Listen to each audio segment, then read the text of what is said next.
Eu queria falar sobre passos para vencer atitudes que são autodestrutivas em nossas vidas. Coisas que geram um padrão autodestrutivo em nossas vidas. Nós vimos que Deus, o Senhor Jesus, diz a Bíblia, sempre nos conduz em triunfo. E que nós temos que entender que, apesar de ser esse o propósito de Deus em nossas vidas, que assim é o Espírito de Deus, é um espírito de triunfo, de vitória, de agredir a vida, de agredir as coisas que se opõem à nossa vida, à nossa liberdade, à nossa felicidade. Esse é o Espírito de Deus. O Espírito de Deus é um espírito de vitória, de enfrentamento do mal, né? Nós temos em nós o Espírito de Deus, mas nós temos também a velha natureza. Nós convivemos com duas naturezas, nós vimos isso no domingo passado.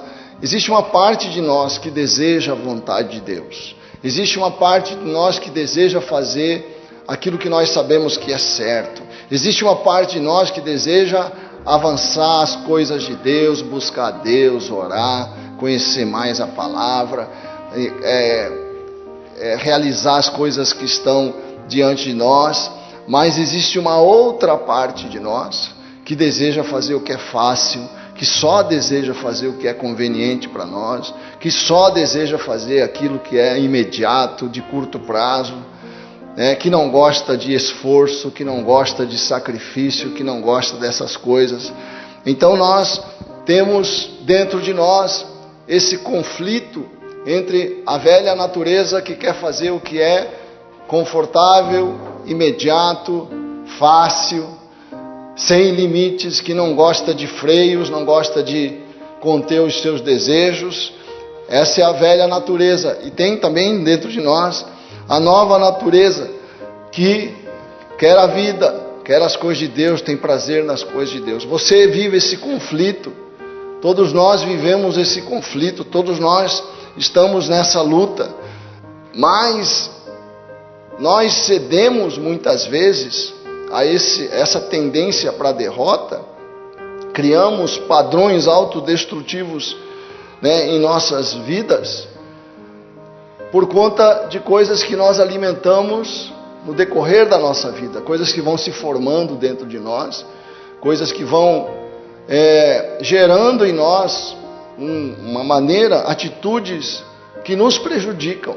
Nós vimos casos de atletas que se prejudicam porque não conseguem manter o alto desempenho, porque preferem entregar o corpo ao prazer, ao desejo, à satisfação das coisas imediatas, do que olhar para o longo prazo e sofrer hoje para colher amanhã.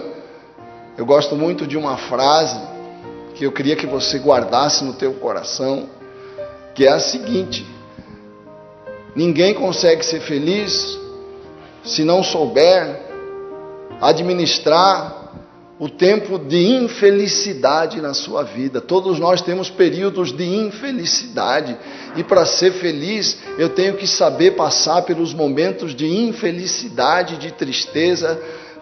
Saber passar por esses momentos é fundamental para que no futuro você seja feliz. Saber passar pelos momentos de tristeza, de infelicidade, de dor, de sofrimento, sem apelar para o mal, sem apelar para o prazer fácil, sem apelar para as coisas destrutivas, é fundamental para você ser feliz. Amém? Então nós vimos algumas coisas que geram derrota, que geram e que nós desenvolvemos. A primeira coisa que a gente viu foi a culpa, porque a culpa gera vergonha. É a culpa que gera um sentimento de inferioridade. Vimos que o que eu ganho me remoendo dos erros do passado? Eu tenho como consertar? Não tenho.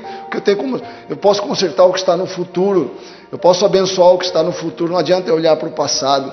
No passado eu tenho que lembrar que Jesus já levou a minha culpa na cruz, que para mim não há nenhuma condenação, diz lá Romanos capítulo 8, não existe nenhuma condenação para os que estão em Cristo Jesus. Você tem fé em Jesus, a vida está em Jesus, não há razão nenhuma para você se condenar. Mas eu errei tanto. Errou, mas ficou no passado. Aprenda com os teus erros e construa um futuro de bênção, construa um amanhã abençoado, em nome de Jesus. Não fique, se torturando porque você cometeu erros no passado, amém? Então a cruz significa isso. Jesus morreu na cruz para me dar uma nova oportunidade de vida, para eu começar, levou meus pecados, sofreu por mim, para eu ter um amanhã, um alvorecer na minha vida. Cada dia que você acorda, se renovam as misericórdias de Deus sobre a sua vida e você pode começar de novo. Se você está vivo, se você amanheceu vivo, significa que há vida para você, há futuro para você, há bênção para você poder reconstruir a tua vida, amém? Chega de se condenar. Mania que nós temos de nos condenar e condenar as pessoas. Mas você não devia ter feito isso. Mas eu avisei, hein? Meu irmão, não fala isso. Futuro. Não, mas olha o passado. Futuro, irmão. Não adianta você ficar olhando para trás, né? Mas para começar de novo, para eu aproveitar essa nova oportunidade, a primeira palavra que Jesus disse,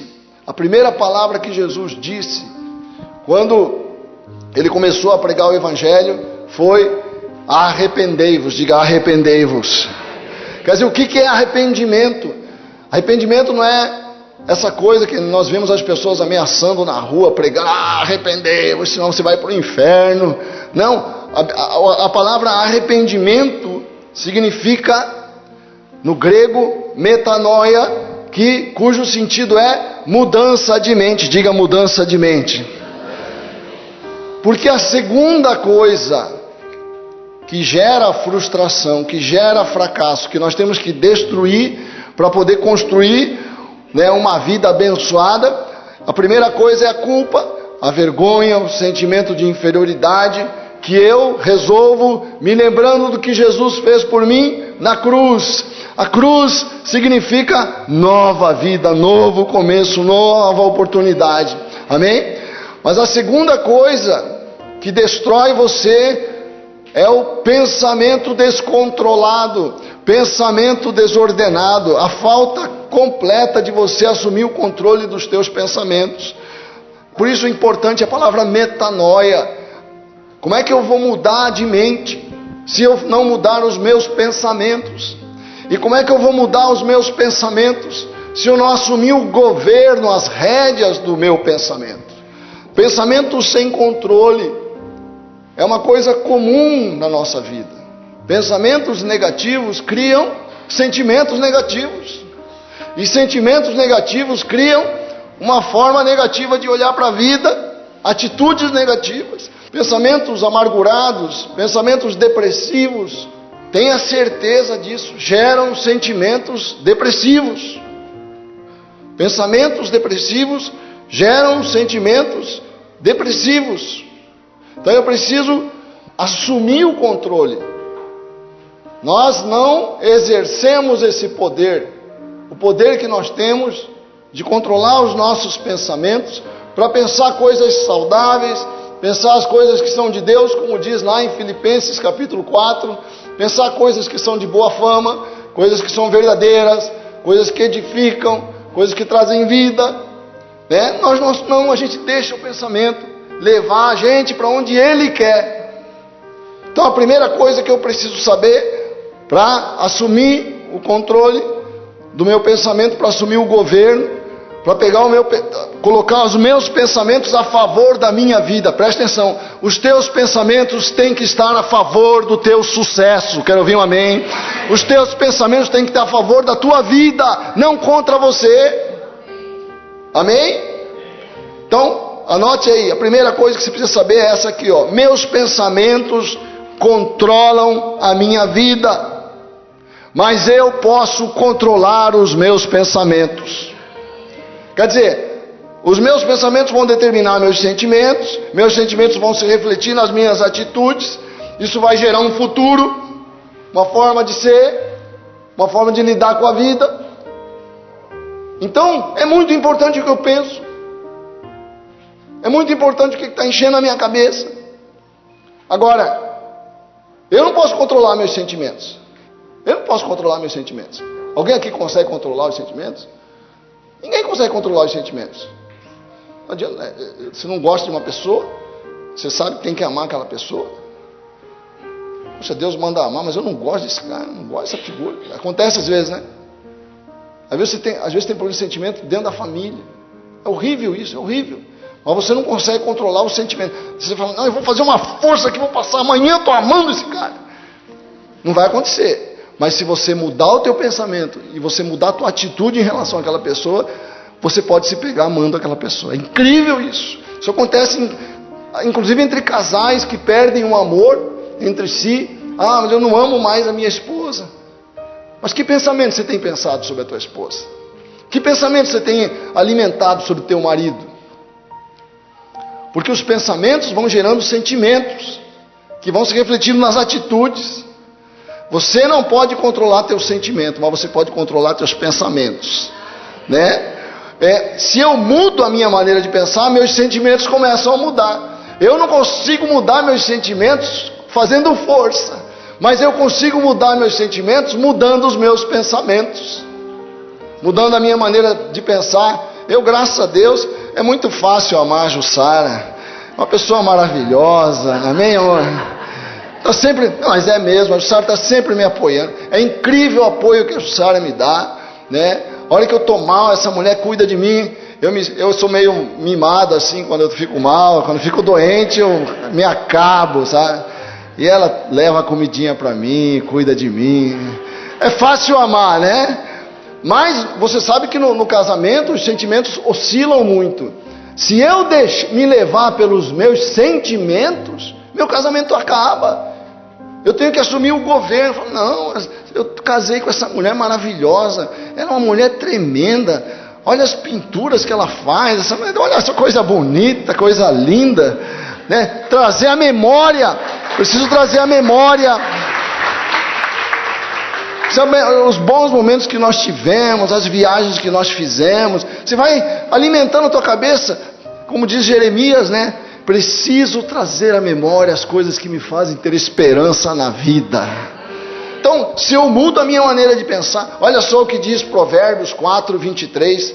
Entenda o que diz este versículo. Sobre tudo que se deve guardar, guarda o teu coração, porque dele procedem as fontes da vida. Olha só que interessante. Preste atenção. Sobre tudo que se deve guardar, guarda o teu coração.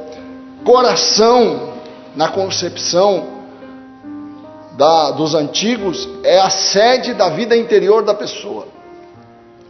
É a sede da vida interior. Quer dizer, a sede dos pensamentos, para os antigos, para os judeus, é o coração. Por isso ele diz, sobre tudo que deve guardar. Tanto que você pegar esse mesmo versículo, olha só que interessante. Na nova linguagem de hoje, na Bíblia, na nova linguagem de hoje, Provérbios 4, 23, fala assim: tenha cuidado com o que você pensa, pois a sua vida é dirigida pelos seus pensamentos. Olha só, é a mesma palavra, o mesmo sentido, né? Eles pegaram o sentido é esse: tenha cuidado com o que você pensa, pois a sua vida é formada pelos seus pensamentos. Por isso lá em Romanos capítulo 12 fala isso: renove a sua mente. Não permite que a sua mente seja moldada por pensamentos do mundo. Não permita que a sua mente seja formatada pelos pensamentos do mundo. Quer dizer, eu tenho esse controle e eu preciso exercer isso. Porque se a Bíblia está dizendo, cuidado com os seus pensamentos, o que implicitamente a palavra de Deus está falando aí? Está falando que você pode escolher o que você pensa. Você tem a escolha de pensar aquilo que você... Não, você tem a escolha de olhar para você e falar assim: por que eu estou pensando isso? Essa é uma pergunta que você tem que fazer. Uma coisa muito importante para você ter o governo do teu pensamento é você parar para pensar e falar com você assim: esse pensamento está me ajudando ou está me prejudicando? Está me trazendo paz ou está me trazendo uma preocupação inútil? Esse pensamento me ajuda ou me prejudica? Não, você já percebeu como a gente não faz esse exame e se entrega para a preocupação, se entrega para a ansiedade, se entrega ao pensamento mal, como, por exemplo, pensamentos de cobiça vêm na mente da pessoa, e o cara se entrega, deixa o pensamento assumir o controle dele. Você não precisa. Sabia que você pode cortar no meio? E falar, não vou pensar isso não. Não vou me entregar para isso não. Amém, queridos? Pensamentos descontrolados levam uma vida descontrolada. Pensamentos sem governo levam uma vida desgovernada. Então você precisa examinar o que você pensa. Levar em conta o que você pensa. Pensar no que você pensa. Eu preciso pensar no que eu estou pensando. Pense no que você está pensando. Aquele livro, Os 7 Hábitos, tem um hábito que ele ensina, o autor do livro, Os 7 Hábitos da Pessoa Altamente Eficaz. É um livro muito interessante, eu nunca consegui ler ele todo, mas eu lembro que o primeiro capítulo fala sobre a diferença entre uma pessoa reativa e uma pessoa com iniciativa. Ele chama a pessoa com iniciativa de pessoa proativa, né, que é uma palavra da moda aí, né? A palavra proativa é que não fica esperando as coisas acontecerem. E ele coloca, ele faz uma diferença entre a pessoa reativa e a pessoa com iniciativa, que é a pessoa proativa. A pessoa reativa vai no mercado, fica reclamando dos preços, reclama da fila do pão, reclama do governo, reclama das coisas que ela não tem controle para mudar. Esse é o erro. O erro é eu reclamar das coisas que eu não tenho nenhum controle. O que adianta reclamar? A tua mão pode mudar isso. A pessoa reativa foca nas coisas que ela não tem controle. Foca e fica se lamentando porque aquelas coisas que ela não tem controle não estão dando certo. A pessoa proativa foca nas coisas que ela tem controle. Eu estou passando uma crise financeira, vou focar naquilo que eu posso mudar para reduzir meus gastos, para aumentar a minha receita, vou estudar, vou me preparar. Eu não tenho controle sobre o empregador, mas eu tenho controle para me preparar, eu tenho controle para estudar mais, eu tenho controle, entendeu, para buscar novas receitas. Há coisas que eu tenho controle. Eu tenho que focar minha energia nas coisas que eu posso mudar na minha vida. Aquilo que os outros, mas fulano é isso, mas eu posso mudar fulano? Eu não vou mudar fulano. Por que os casamentos não dão certo muitas vezes? Um cônjuge quer ficar mudando o outro. O cara vive reclamando do chefe. Você não vai mudar teu chefe. Você pode mudar o teu comportamento. Quero ouvir um amém. Amém. Sabe? Foque naquilo que está na tua mão e Deus vai abençoar a tua colheita. Foque na tua semeadura. Né? E a Bíblia nos ensina que eu tenho que focar nos meus pensamentos, porque isso eu tenho controle. Quem está entendendo, diga amém. Eu tenho que ter uma atitude proativa, porque eu posso mudar meus pensamentos, eu posso pensar coisas boas. Chega de você se inundar de bobagem na cabeça. Cuide daquilo que está alimentando teus pensamentos, na mídia, na novela, onde for. Se eu tenho a noção da importância que é a minha mente, Deus me deu a minha mente, Deus criou a minha mente, e é a coisa mais preciosa que você tem, que te faz um ser racional, capacidade de examinar, avaliar, compreender que Deus vive, que Deus existe, que Deus me ama. Às vezes eu não sinto nada disso, às vezes eu não sinto que Deus me ama, às vezes eu não sinto que eu sou importante, às vezes eu não sinto nada, Mas eu não tenho governo sobre o que eu estou sentindo. Mas eu tenho governo, mas eu não vou pensar, Deus não me ama. Não, meu sentimento está mentindo. Eu sei que Deus me ama e vou declarando sempre isso. Eu sei que Deus está comigo. Eu sei que os olhos do Senhor estão sobre a minha vida. Amém? E isso vai mudar o teu sentimento em relação a Deus, em relação à tua esposa, o teu marido, em relação à tua casa, em relação aos teus filhos. Olhe para os teus filhos de modo positivo. Não importa hoje. Nossos filhos são construção.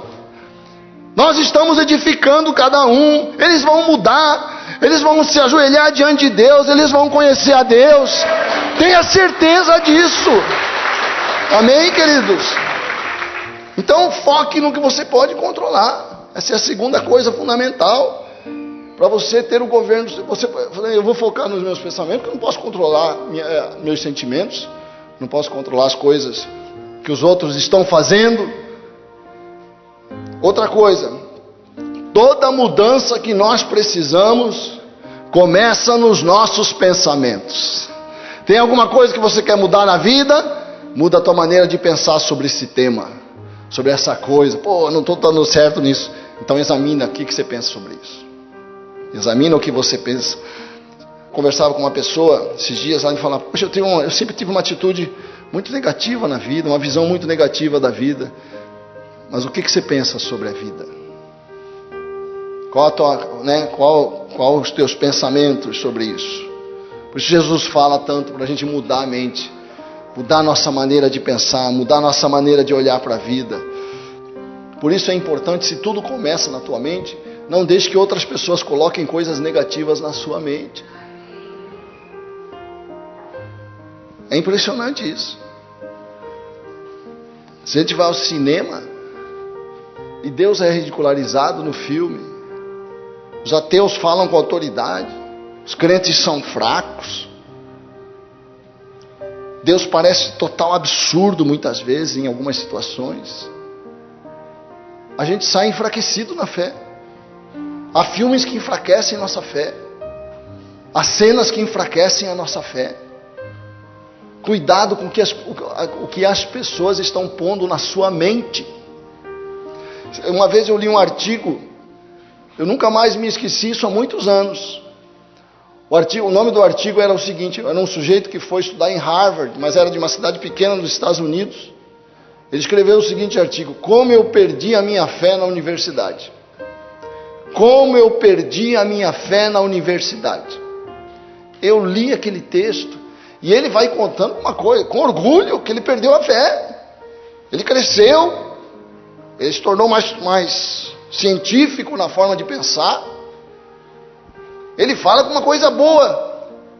Mas ele saiu e ele vai narrando que ele tinha fé. Ele vai narrando como quando ele era na cidade pequena, ele frequentava a igreja, ele amava a Deus, ele tinha uma fé sincera. Mas aí ele foi para Harvard, onde ser crente era uma coisa ridícula. O ambiente era contrário.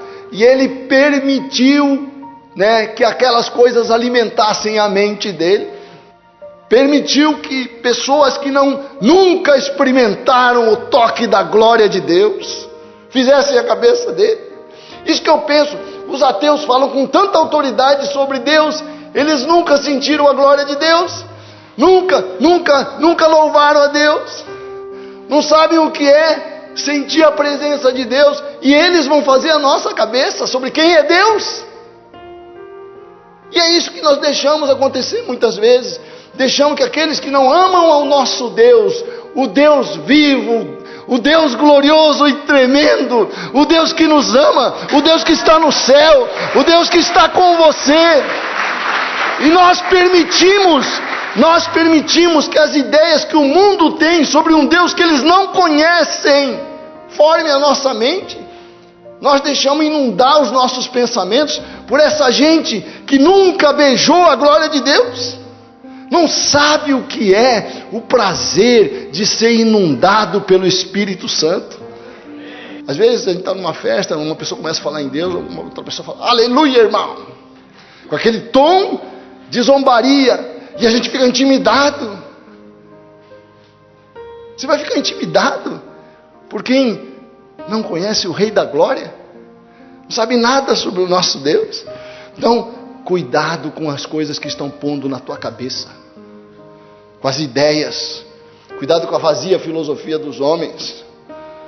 Então pare de pensar coisas negativas. Olha o que diz Davi lá no Salmos 42, verso 6. Por que estás abatido, ó minha alma? E por que te perturbas dentro de mim? Espera em Deus, pois ainda o louvarei pela salvação da sua face. Ó meu Deus, dentro de mim a minha alma está abatida, por isso lembro-me de ti. Eu estou mal, vou voltar meu pensamento para Deus. Isso que o salmista está, eu estou mal, os pensamentos começam a ficar ruins, eu estou chateado, deixa eu me voltar para o meu Deus. Amém? Deixa eu voltar minha cabeça. Eu gosto da versão nos dias de hoje, desse mesmo salmo, diz assim: por que estou tão triste? A gente precisa parar para pensar, puxa, por que estou tão triste assim? Por que estou tão aflito? Vou pôr a minha esperança em Deus e ainda o louvarei. Quer dizer, deixa eu me voltar para aquele que é bom, deixa eu me voltar para aquele que traz esperança. Então, para terminar, queridos, mais uma coisa que nós temos que registrar: todo o comportamento autodestrutivo se baseia numa crença errada.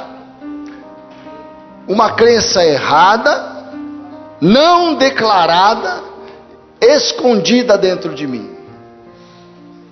Deixa eu explicar.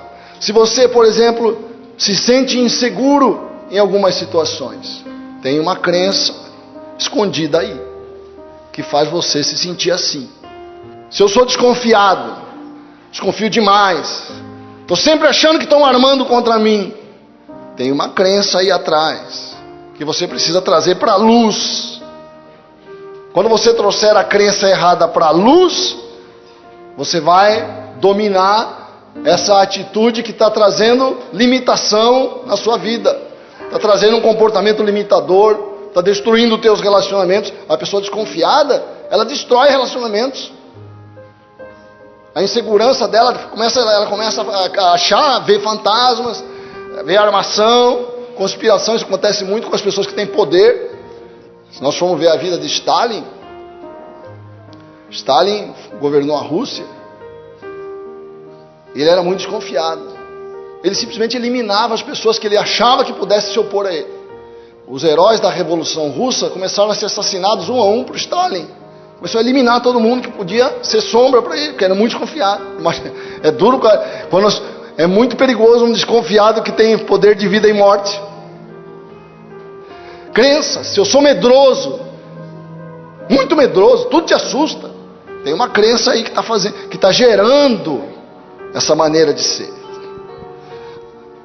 As experiências que nós temos vão gerando crenças dentro de nós, crenças que nos limitam. Por isso a Bíblia fala muito, Ageu 1:5, vários textos fala: considerai os vossos caminhos. Olha só, pensa na maneira como você viveu, considerai os vossos caminhos, considera, examina a tua vida, suas atitudes, o que está por trás de comportamentos exagerados que você tem. Pense cuidadosamente como você tem se comportado. É isso que significa considerai os vossos caminhos. Na tradução de hoje é assim: pense cuidadosamente nas coisas que você tem feito, nas atitudes que você tem feito. Porque as atitudes erradas são acionadas por crenças erradas.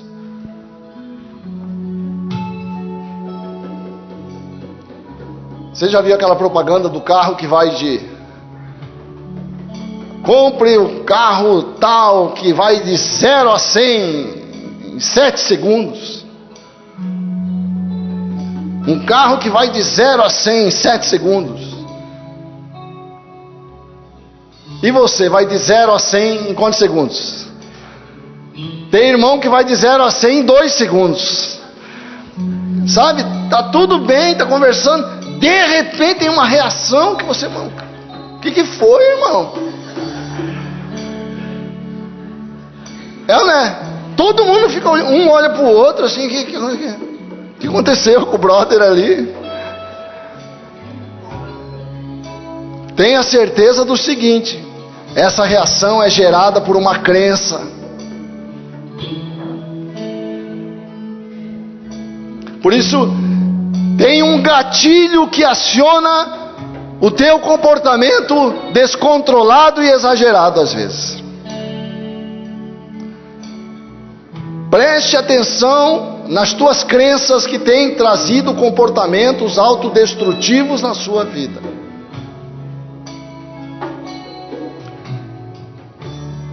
Eu, por exemplo, sempre que eu me perco, a Jussara está dirigindo, às vezes ela perde uma entrada, e a gente fica com o caminho.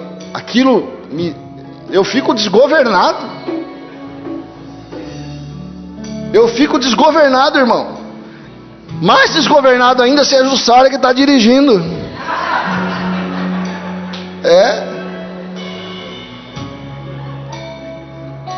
Agora, aí a gente é desgovernado e põe a culpa no outro.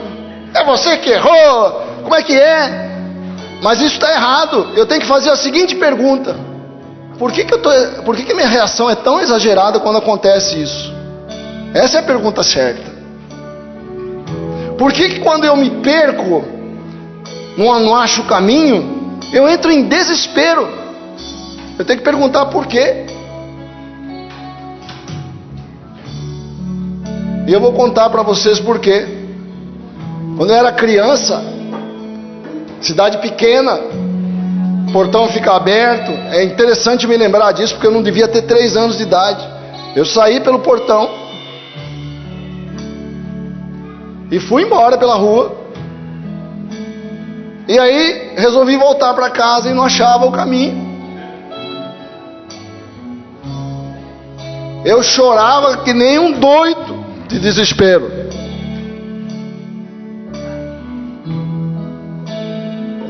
Eu lembro nitidamente daquela experiência. Talvez nos meus 3 anos seja a única experiência que seja nítida na minha cabeça. Eu fiquei doido de desespero. E aí, graças a Deus, uma cidade pequena, todo mundo se conhece. Está chorando, crente? Aí me levaram para casa, graças a Deus. Mas qual é o gatilho aí? Porque quando eu me perco, aciona aquela crença que foi cristalizada na minha alma quando eu me perdi, que é a associação que eu fiz de estar perdido com a sensação de abandono. E criou um vácuo emocional que dispara sempre que a Jussara erra o caminho. Então, nossa vitória está em nós inundarmos a nossa mente, assumir o governo dos nossos pensamentos e inundar a nossa mente.